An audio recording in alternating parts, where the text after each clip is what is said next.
talking specifically about that. I think that could be a whole separate discussion. Okay.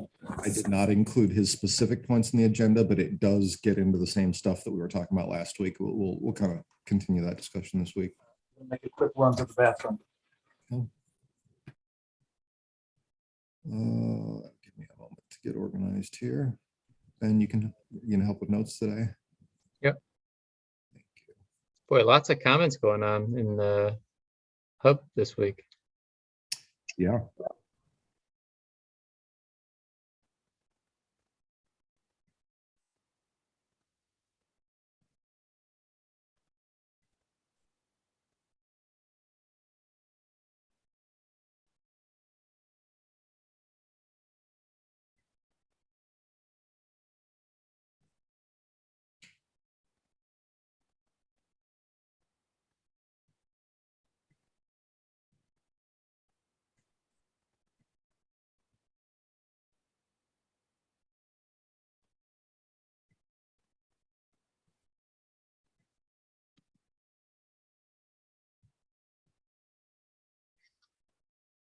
So it's just us right now, yes?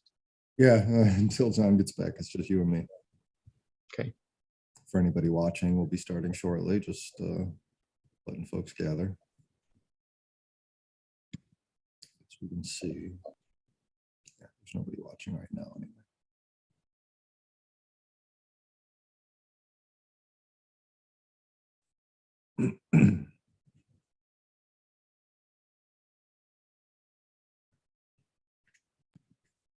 Have you looked through the new Quawu 3 documentation? Not the documentation. I was just looking at the design itself and the posts and the video, but I haven't gotten to the documentation yet. They do a nice job on that.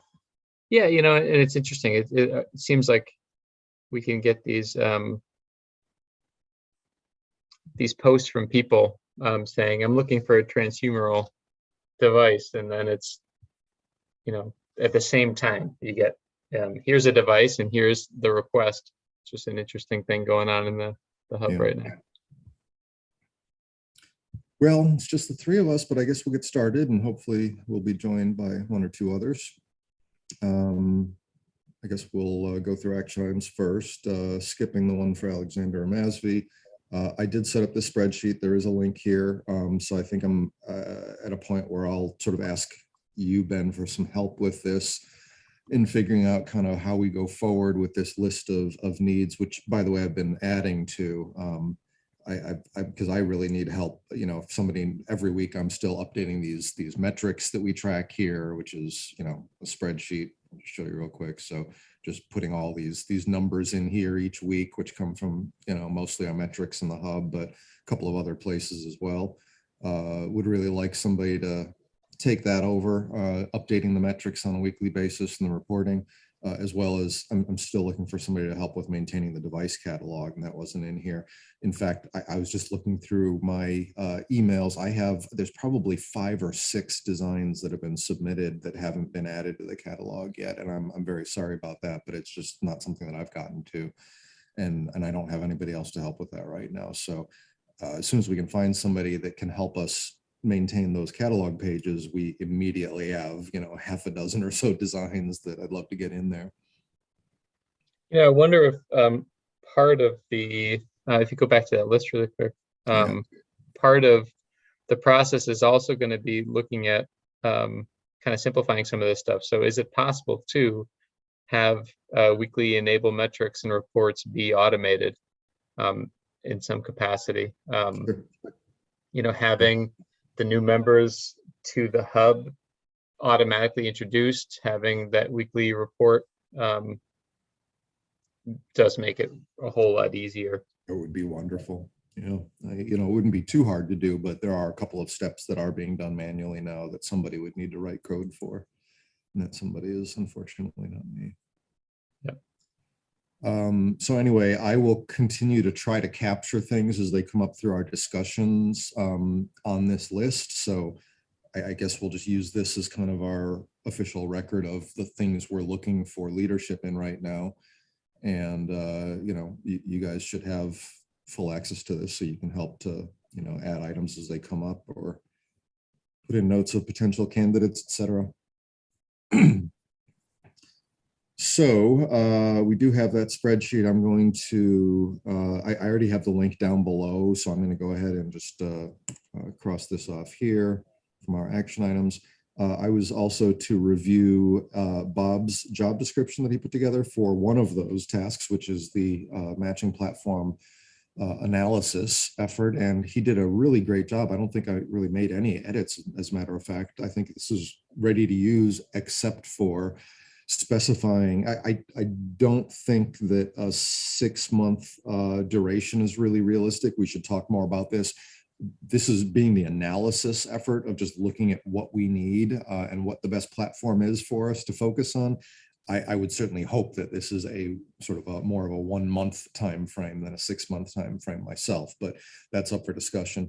The other thing is we need to talk dollars. How do we want to present this when we write this up in Lumio? Do we want to put a proposed dollar amount on it? And that's of course going to be tied with the amount of effort and time frame. So other than those little final pieces, I think this is ready to use and ready to share on, I guess, Lumio, if that's the path we go, to try to see if we can get this need filled at least. So And this analyst this isn't Bob's position. This is no, this came up before that. This is just specifically the role of, this is not actually a role. This is a project. This is with a defined start and end. This is somebody to help us decide what is the best way of addressing the needs of the community with regards to matching. So we have e-NABLE Web Central. We have this platform that was shared with us from our friends in France, which is based on WordPress and PHP. And I suppose there are other options, maybe spreadsheets, I don't know, but those are the two sort of real platforms that we have to look at. And we really just need somebody to kind of analyze for us, how do those work? What features and functionality does each offer? How difficult is each one to maintain? What sort of skill sets are needed? What's the best fit for us to, continue to put energy in as a community, I guess. That's what this specific, not to do the changes, not to do any programming work. This is just the needs analysis. That's what this project is. What do you guys think about reaching out to Deloitte? They did a lot of work in the past about this similar kind of stuff with design stuff, but I wonder if we could send out a flare their way. It's a possibility. I mean, we've only really engaged directly with their UX team, I think, in the past with, user interface design, and this would fall outside of that. They would need to bring in people that have an understanding of the underlying platforms and what's involved in maintaining them, that sort of thing. No doubt they have those people. Whether they'd be available to help with a project like this is something we'd have to ask.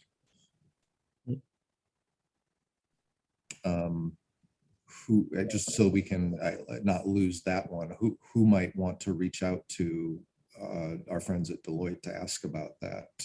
Anybody interested in taking that on? I mean, I could, it'd be fine for me to send a quick email and just link this in and say, thanks so much for your help in the past. What do you think about this? Thank you, Ben. Are we thinking you want to reach out to Ed about that? Is that who you're thinking? Yeah. If you have the time to help with that, Ben, that would be greatly appreciated. Maybe send him a link to that part of the video and we'll see what he says. Great. I would love to have their help. It's, I think, just a matter of a question of availability, and let's see. I feel like I had an exchange with Bob about this or about something else where we agreed that given the sort of structural issues that we're dealing with right now, it might be premature to be bringing an analyst in to try to assess needs. We don't know, for example, whether these are needs for e-NABLE US or e-NABLE Europe, or who's going to take responsibility for the global network, et cetera. So do we want to pull the trigger on this, or do we want to see what comes from our global introspective process? We can go either way. All I can tell you is e-NABLE Web Central has been in a literal holding pattern for over a year now. We have not done any kind of work on it, though there's a lot of work that would need to be done if we're going to continue with it. I have one developer left from the team who continues as the lead volunteer, but he has received really no direction or communication. I keep kind of telling him, I need more time, I need more time. There will come a point where we lose that team entirely. So I'm not saying that I think we should do it now, but you know, it might be But we more, probably should. yeah, you know, if, let me say it this way, if we hold off, you know, another 6 months, then do the analysis, and it's decided that, you know, there really is a lot of value in what's been developed here in e-NABLE Web Central, we want to work on that, I might find myself in a position where we don't have anybody left to do that work. So that's the only consideration. On the other hand, if we do it now and decide that, yes, there's a future at e-NABLE Web Central and we want to develop that, we might eventually say, but you know, we're not actually going to use it. Right? I suppose it's possible, although, you know, we've been at this 10 years. I've never known us to have any part of our community that doesn't need matching in some form. We've Well, always... right. Go ahead. But we've talked about the possibility that the French system would become the norm, and potentially that others, I'm going to phone in, I see that my internet connection is unstable, and the possibility that other groups would take responsibility for the matching process.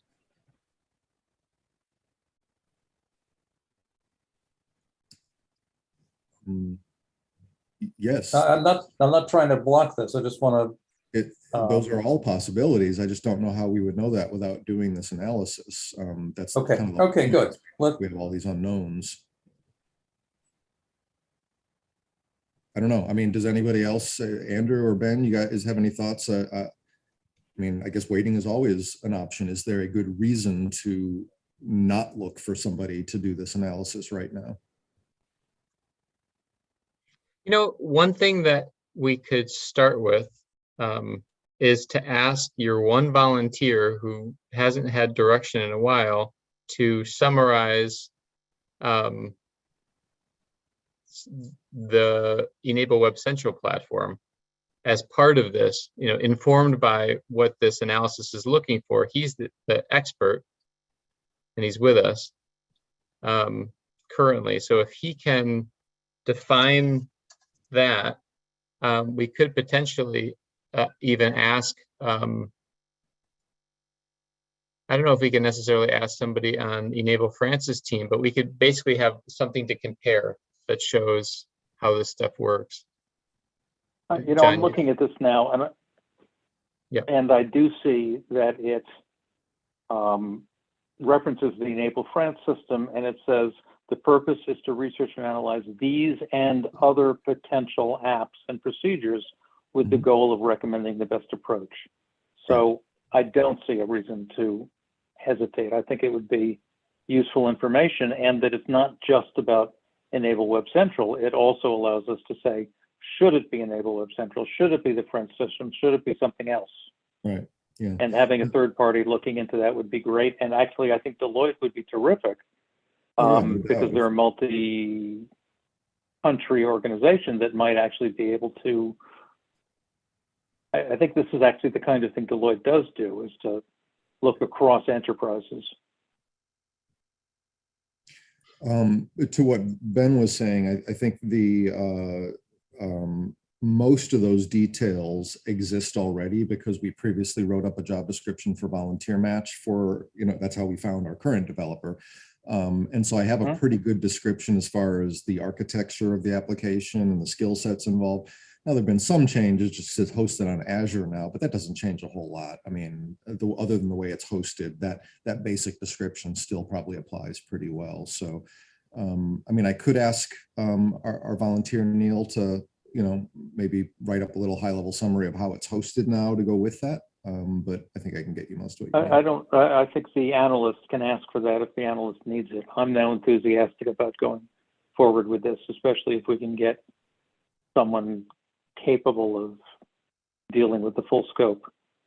So we have a really good description, except that I would have to add in details. At the same time, I have to say, I mean, other than being aware of the type of application it is, that it's a Microsoft, MVC app, and we can explain what that means.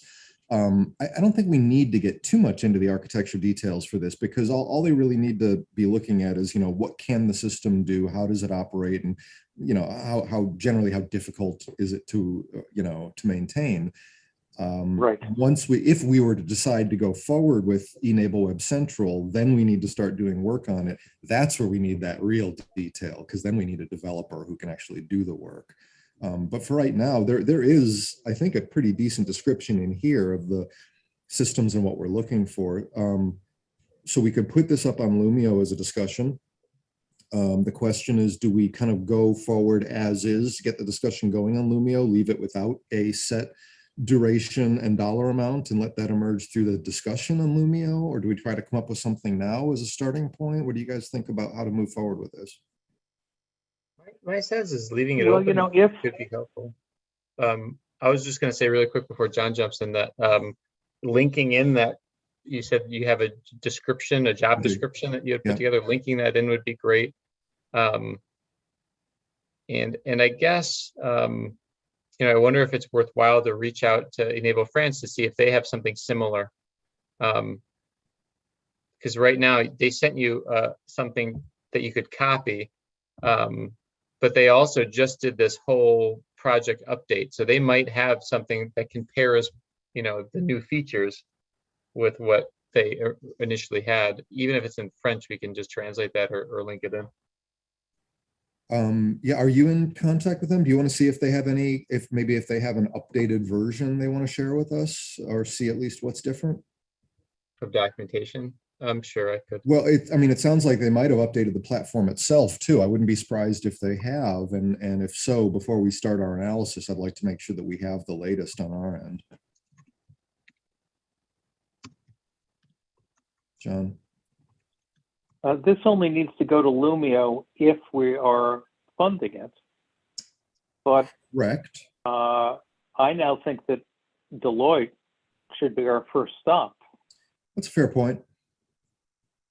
So maybe we explore that first. And then there's always the possibility of, given that this is sort of an analysis effort, not necessarily a huge project, depending on how we approach it, it's even possible that we could try to get somebody to take this on for, something under $1,000 so that we could approve it here.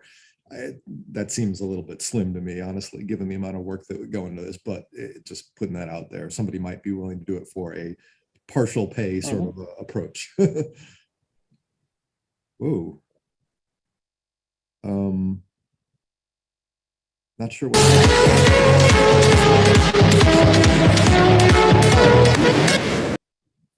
We've been Zoom bombed.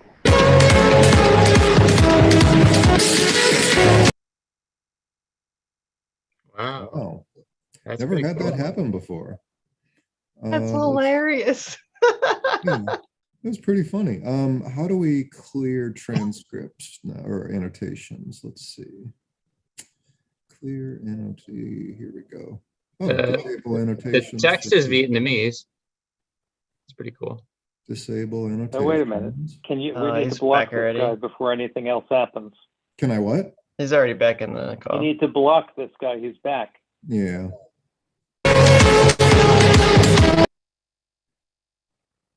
Okay, I did report. Let me just get my participants panel up here.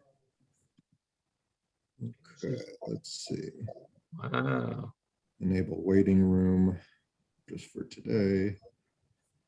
Okay, just looking for where you clear these. Oh, there, annotate. Yeah, he's in the waiting room. Sorry. Clear all lines. There we go. Sorry about that brief interruption, folks. That was fun. That could have been a lot worse. Oh yeah. Yeah, at least he didn't have video on. Who knows what would have. He did. It was a dude dancing with like a rave lighting background. No, I meant his camera type video. Yeah. Anyway, let's see. So Ben, you're going to reach out to Deloitte, see if they might be in a position to help us with this. We'll revisit it next week, see where that goes. And if not, maybe it's something that we can find somebody that would take it on for a small enough amount that we could approve it here. And then our fallback after those would be Lumia. Sound good? Yep. That's good. Let's fill up our chat too. All right. What else do we have here? So that was the job description. So as far as my task of reviewing it, that's done. And then write up a Lumia discussion thread. That's going to be potentially later. So I'll just leave that on here. We're going to explore this. And I guess I should add in here, ask Deloitte.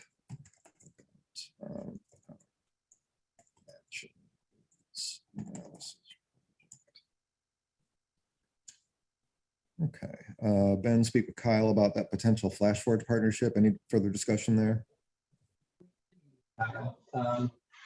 And yeah, I think we had a couple different ideas that went in different directions. One being, looking at some Creality collaborations. John, what were the next steps for FlashForge?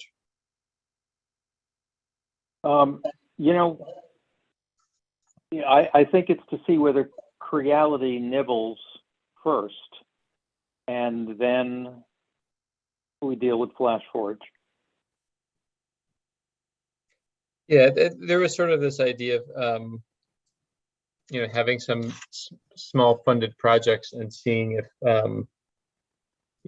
having FlashForge be interested in a partnership would motivate Creality to connecting the dots. But I think the question of what would be a worthy collaboration is still out there. And Kyle, in talking to Kyle, it does sound like having a clear game plan is something that it takes some time to come together. They had interest not just in bringing printers, but also into some small funding for some trips. We looked at the Dominican Republic as a potential place that could make a huge difference to have some printers for the center that they're building down there, but also some small funds to finish the the center that they're building, and they've got a bus they're thinking about making into a mobile clinic. So we were trying to think of what would be sort of a focused project, and that seemed like it was a good place to start. Okay. Any update on internships, John and Ben? Any communications through that platform? I think we're waiting to connect with Eric Bubar. He's going to be the key player in giving us, I think, some insight into how internships could work, not just at Marymount, but other universities. And we had an interaction with Eric, who, by the way, just got engaged. Oh, wow. But we agreed that we could meet this week, and we haven't. So we should make an appointment. All right, John, is that an action item for you? Okay. Well, actually, yeah, I know. Oh, but Jeremy, you want to be in on that conversation? Probably. Do you want me to handle it? So, do you want to give me some time constraints, or I'll follow up separately? But yes, I will take the lead on getting that meeting. Okay. All right, on we go. Don't have any guest presentations. All right, let's take a look at our metrics. I don't think there was anything unusual. No new chapters. Funds remain the same, just about 50 grand in our e-NABLE fund, which I would certainly like to see us make good use of. Activity levels pretty typical. So let's look at our posts of the week. So Jack Buchanan, a couple of posts, one with a very cool video about a new wrist design, and then also a post about 2 new versions of the Kwawu arm released on Thingiverse, which incorporate that. So let's take a look at this video. This is worth seeing. It's only a 2-minute video. If you don't mind, I want to play this for us here. It has this button that you can press and it clicks in place. Maybe.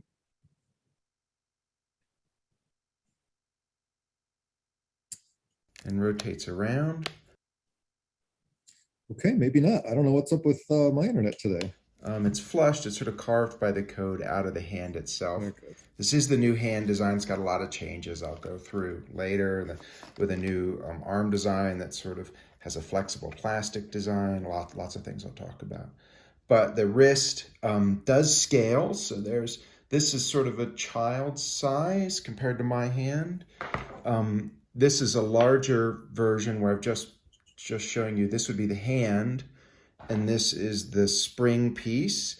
And you can see the spring is built into the print, right? So this is all one piece and it fits in there. And then it has its own sort of spring built in. And then the wrist bolt, right, would come in through the palm and now you can see how when the wrist turns, right, the hand locks in place. Then there's a little cover. And then this would be the actual arm, right? I've just printed that piece and it screws on like that. And has a little sort of set lock in place here. So I can set it at whatever there, put a little cotter pin, as I call it.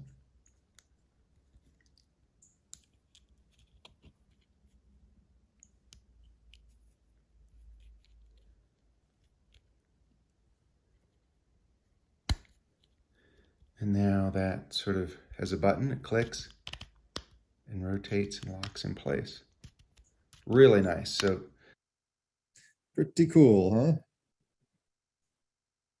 Absolutely. So we should sure. invite Yeah, I would love to. Jack to do a presentation.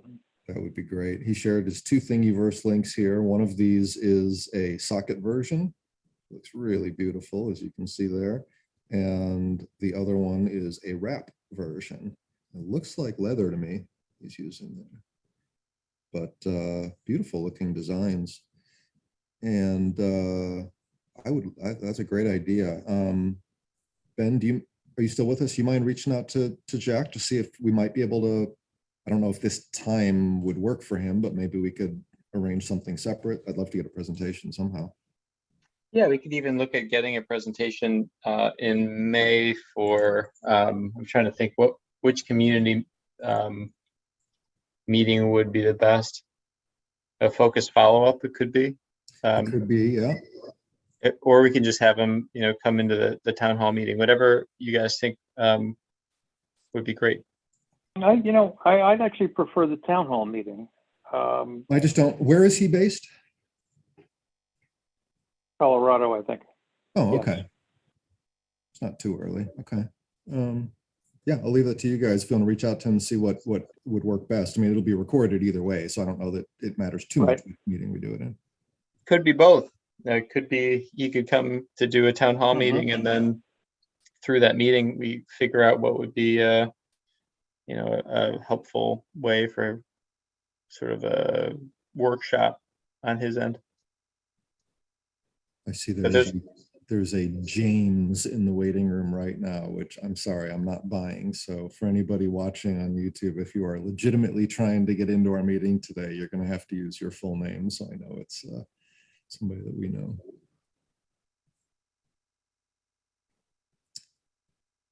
Okay, so anyway, I think that'll be great. Ben, we'll see if we can arrange some kind of a presentation, and I'd love to hear more, especially about that wrist design, which seems like it could be incorporated into other designs and improve them. Very cool stuff. We also had a post from Joshua Trubinsky, who is seeking a device or at least a recommendation for what design might work for this individual with more challenging anatomy. And I thought it was interesting. The very first recommendation was the kinetic hand, which does have a version without the thumb and then customized scaling. And they have good instructions for, non-uniform scaling for XYZ scaling. So I thought that was a really good recommendation. Just looking at this with the kind of cutout version where the thumb is missing, that seems like it might fit over the part of the anatomy that's extending out there where the thumb is. So it seems like a good recommendation to me. We'd have to, it's the kind of thing you have to try. Alexander commented on this, that padding can be used to help ensure comfort, etc. But yeah, okay. He's recommending being careful with the non-uniform scaling, because otherwise things start to lose their shapes.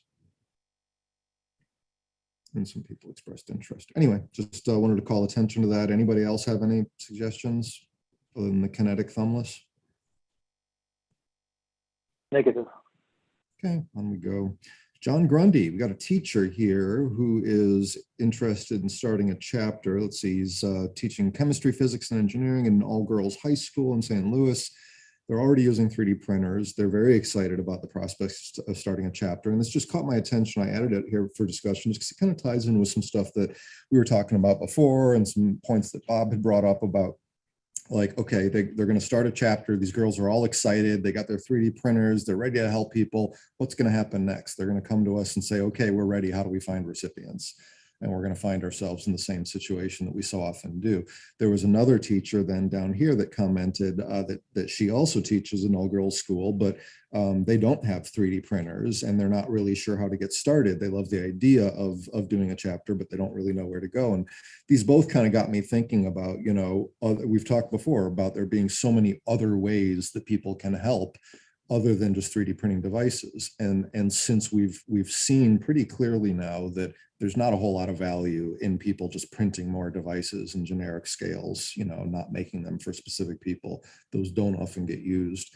I just wanted to bring this up as an opportunity to again talk about what we might be able to do to, I don't know, give maybe better direction to specifically schools like this looking to form chapters and giving them more ways that their students can actively participate other than just printing and assembling devices. We've talked about some of these in terms of some of the types of testing they can do maybe to help us gather data about our designs, maybe research initiatives, maybe R&D things. I don't know, I thought this was worth bringing up because it was two different teachers looking to get something going. So we did a thing in the Rochester e-NABLE lab. Skip built a device which produces a controllable amount of force in the form of a hammer on a pivot that whacks a device in order to find out what breaks and under what conditions. I actually think that's a pretty good paradigm. It allows people to do the printing and the building, but then it allows them to do some systematic quantitative work characterizing a material project. So it becomes sort of a more engineering oriented thing, but still enable and hand focused. So I would indeed point them that way. I can find Skip's device, but there are other, the design of a testing device is itself an interesting project. Well, not only the device, but there's work involved in just defining the approach even, because now that you described that, it occurs to me there's a number of variables other than the testing device itself. What material are you printing in? Compare how PLA performs versus PETG versus other materials. Different designs, how one hand design compares to another design, different scales, how does the scaling, there's a lot of different variables that could be explored to see how that changes things. So yeah, that's definitely, and then taking that exact same thing and applying it to like usability testing. Eric Bubar created a test, just the block test, moving blocks from one side of a divider to another to see how effectively a device performs and what you can achieve in a period of time. That's another type of testing that's always very interesting. And but I think for us to really, forgive the pun, enable these teachers to get something going more easily, I think somebody needs to kind of lay that out. And these are the things that it would be really helpful to have somebody look at. And here's some resources that you might find useful to get started with that, and kind of help point them in the right direction of how they might contribute in those ways. I think those might be next steps worth thinking about. I don't know if that's something can we add that to our list? I I'm not agree with sure- that. not sure how to define And it. you know, I'm writing my note to Eric right now.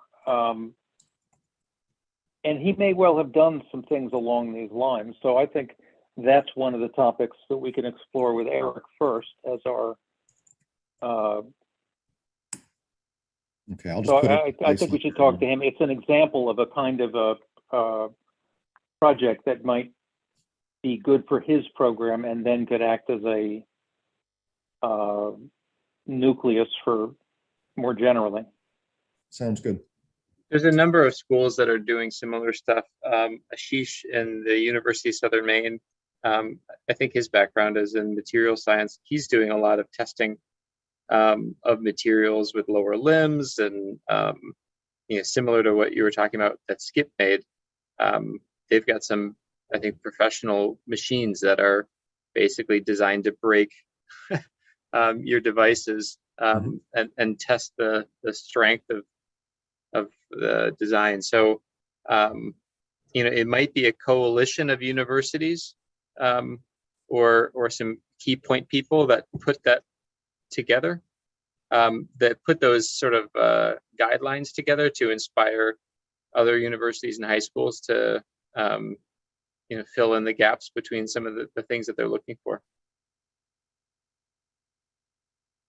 Okay, so we'll leave those for future discussion. If Ben, if you have a chance, maybe share a link to this part of the video on that thread so that they have some sense of options other than just making devices. Sure.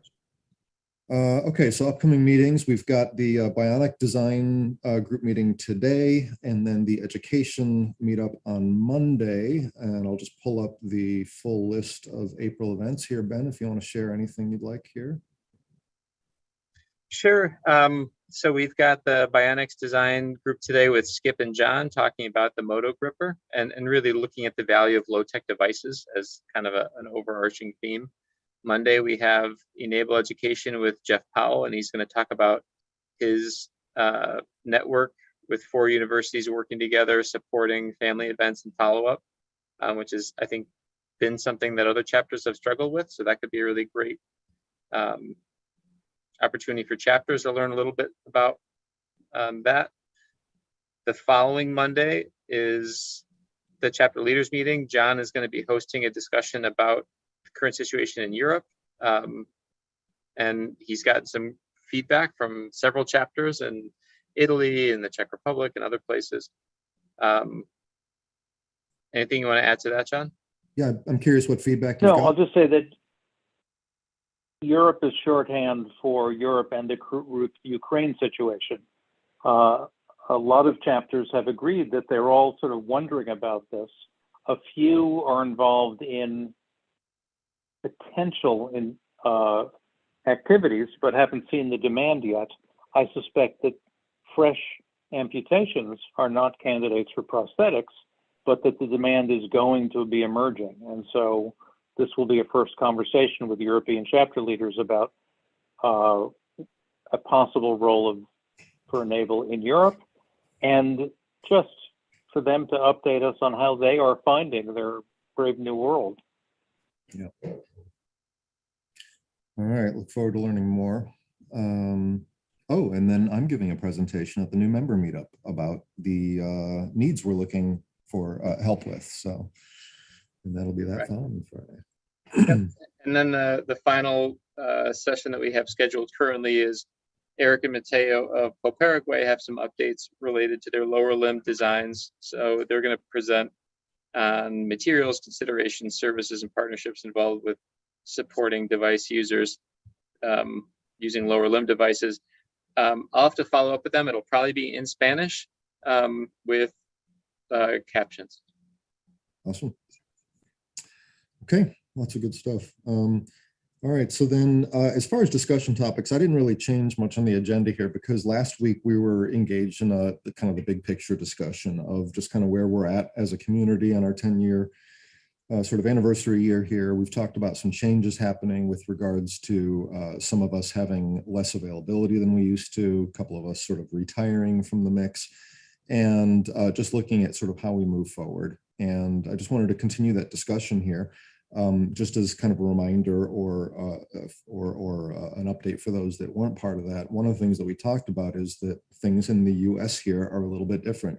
We're not saying there's anything wrong with the e-NABLE community as a whole here, that we have regions that are just doing wonderfully because they've taken a different approach. They have well-established chapters that kind of manage things in a centralized manner. They have some structure that can help them to, keep things better organized. Here we have taken a more ad hoc approach to sort of being hands off and saying everybody is just going to kind of be on their own and do as they please, and we'll offer whatever guidance we can.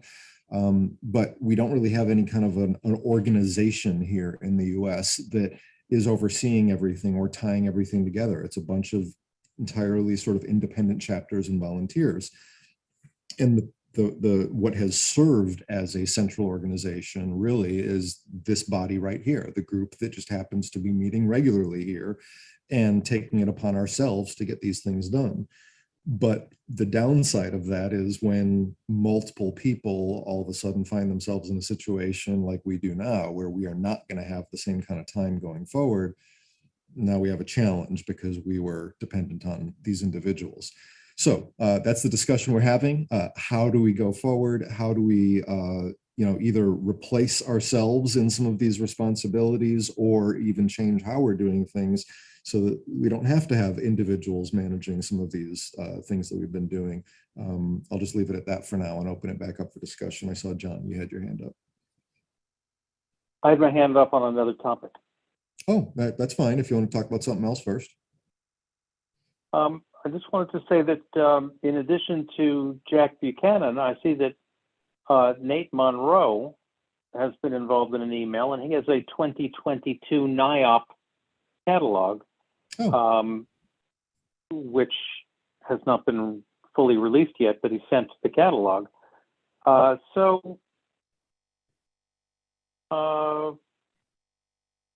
What's going on? I guess I don't know what follows from that. I think I will urge him to post into the hub, and we'll see where it goes from there. Yeah.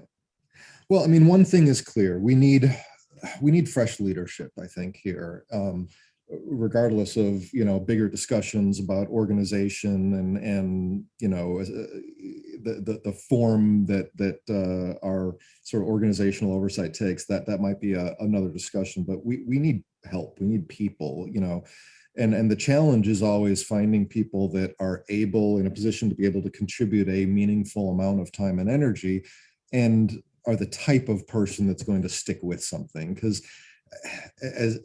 it's almost harder when somebody comes in and offers to help and comes in with all this great energy, and we train them and we do knowledge transfer and we get them going, and then all of a sudden something changes and we lose that person and we have to kind of start over again. So it's a challenge. That's always a challenge with volunteer communities. But right now we find ourselves in a position where there are a number of, I think, sort of key roles that are, sort of left unattended right now. And it's just, I think we need people that are looking to do something other than 3D print and assemble devices, who want to have an impact in other ways. What do you guys think?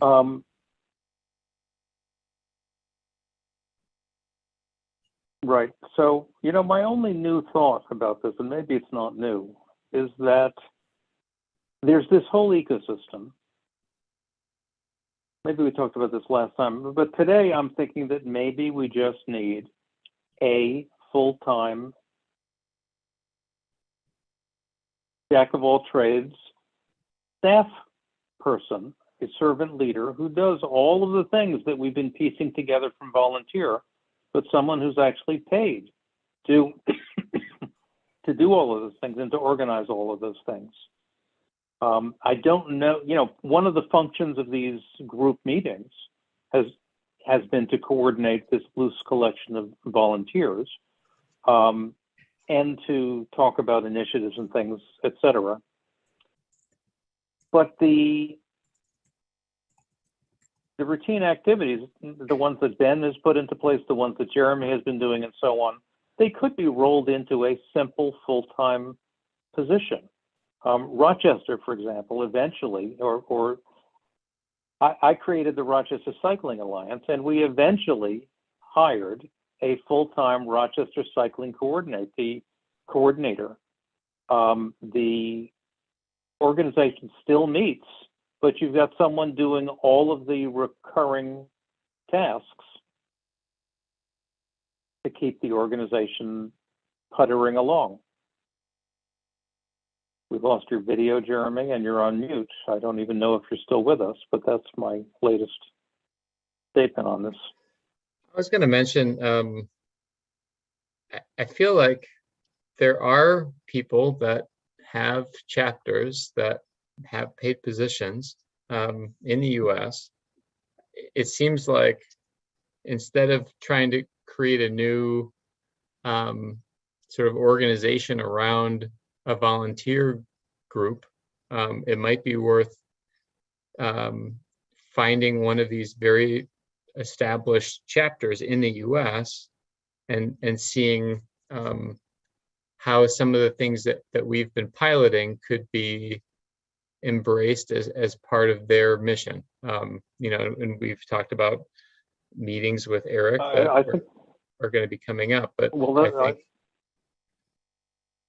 yeah, John?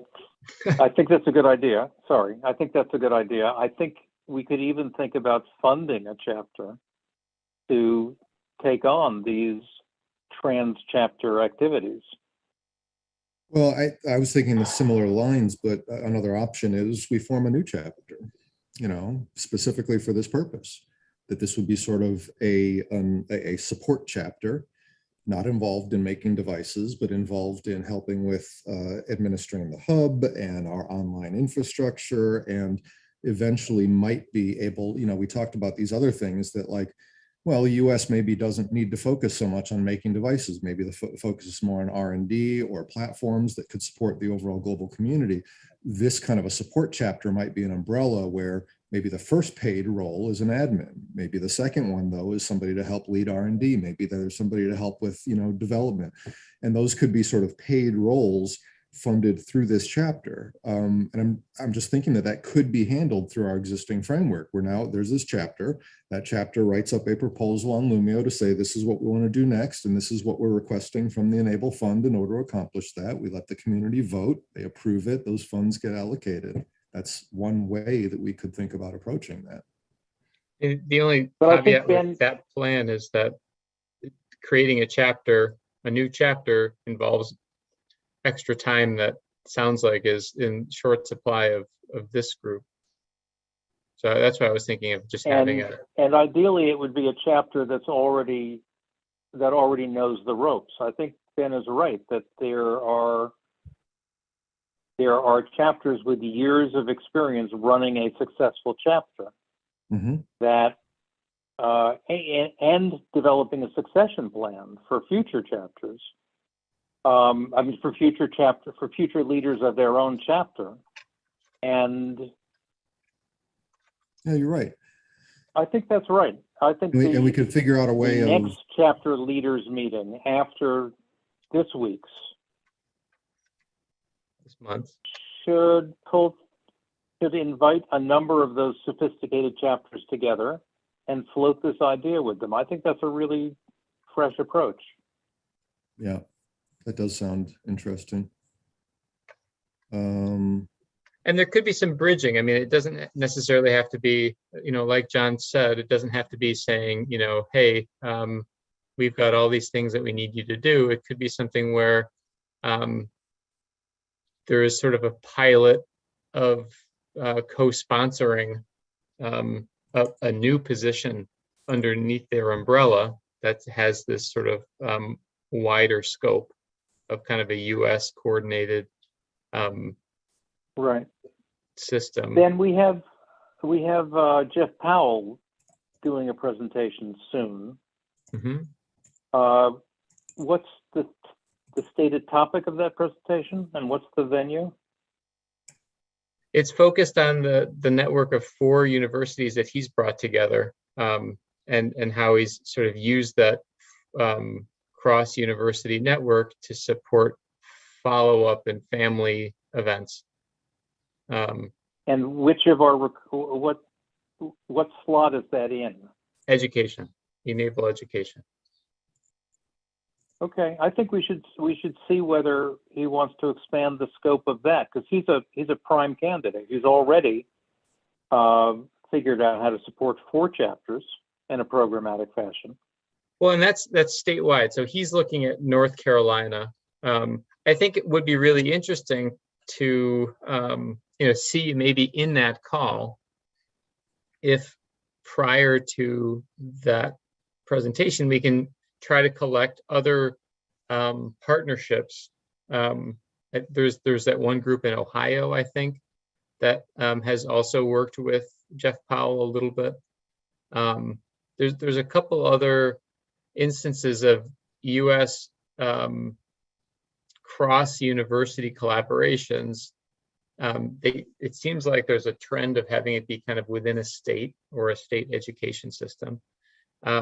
I do feel like if we take a step back and look at our networks, we've got more than half, I think, of our chapters are high schools or universities. So if we use that as kind of the scaffolding for this, we could have one university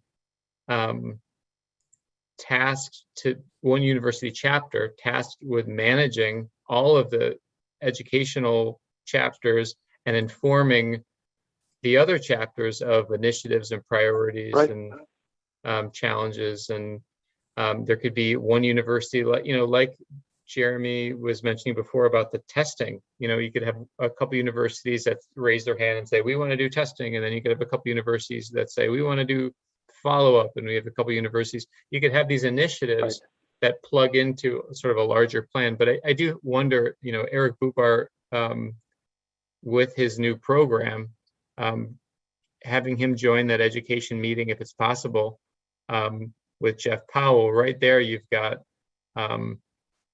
a beginning of a recipe. You have two of the big candidates. Okay. Andrew? This is progress. I think it's resolved. And Andrew's got his hand up, guys. Explore this. Andrew. Yeah, so have we reached out to any of the larger, more established U.S. chapters and asked them if they have any interest in stepping up their degree of involvement or anything like that? Because we've got paid. Well, have we gone out and started asking specific chapters? I might have missed that if we were discussing that, but that's what we're talking about. That's okay. Embarrassingly, that's the brilliant insight we've had just a few minutes ago. Okay. It could be something too. I think instead of reaching out to people and saying, we'd like you to carry the flag, I think if we maybe invite people to some of these meetings coming up and say, we're going to be discussing this. We are looking at creating a larger network. Can you join? And then, the presentations are only supposed to be the first 10 to 15 minutes. So as a starting point, that would be a great topic. Just to brainstorm, I know we're running out of time. Other chapters, who are the key chapters that we want to pull into this? I think we are a little bit out of the loop in terms of active chapters. We've been talking for a long time about doing the chapter management system on the hub. I don't know who's active in terms of like. I had the ones that come to mind are Jeff Powell's collection and handprints. I'm just in Scotland. I'm just thinking about these active university chapters. Those I think are the two sophisticated organizations that I know about. It's worth putting out a call to see, but that's my impression, judging from the Facebook posts, etc. Well, and maybe like what John did for the Europe chapters, sending out an email and then getting a bunch of direct feedback, and then people are interested and know about what's going on. maybe it's overdue to also do that with the education chapter. Now again, that's just in a couple days, so I don't know who's going to be able to jump in, but maybe I'll try to send out that email today or over the weekend to see if people would want to join. Guys, now that I know that this is actually Nate Monroe, I can change the settings here and allow him to unmute. Nate Monroe. Allow them to unmute. Okay, now you can unmute, Nate. We had a Zoom bomber today, so I had to make sure it wasn't somebody just pretending to be you to get in. Sorry about that. That's okay. There's a whole bunch of those guys out there that are trying to act like me all the time and and get on videos and stuff to be me, my stunt double. Good to see you. Is there anything I can answer for anybody in a minute and a half? Yes. Are you prepared to? Your name came up earlier. John was mentioning that you shared a NIOP 2022 catalog. Is that right? Okay, that was a sneak peek. I don't have it linked up yet. I've got the Thingiverse pages made, but they aren't linked together. I'm in the middle of writing a parenting bill for Colorado with Medicare for All in it and stuff. So like I'm in deep with this other process that is huge in scope. So and it's important because they're killing the parents. I mean, I busted them straight up attempted murder on 2 parents. So like it's really serious. It's exactly what I said it was. And I'm trying to get Medicare for All for everybody as a bonus and not letting them kill kids. So I'm doing that. It's very important also to do this stuff, but I do have that prayer arm, which I think is probably the biggest contribution we've made so far this year. It is an adaptation to the Kwawu TR forearm, the thermoformed version, and it's wider at the wrist to allow a non-functional wrist all the way through into the palm. And then it can work modularly with either the ARC's hand, if you need a full prosthetic hand, or if you need to extend your palm down into the palm area, you can use a prayer hand, which is a hollow palm design. And either one uses the ARC's fingers. So you'll always have silicone grips on the palm and the fingertips and the rotating thumb if you have your natural rotating thumb, or the ARC's version that can rotate then. So you can still do the prayer greeting. It has the more mechanical armored look on the back of the palm, but that's a cosmetic part that we're working to make another one for, so it has a natural look then too.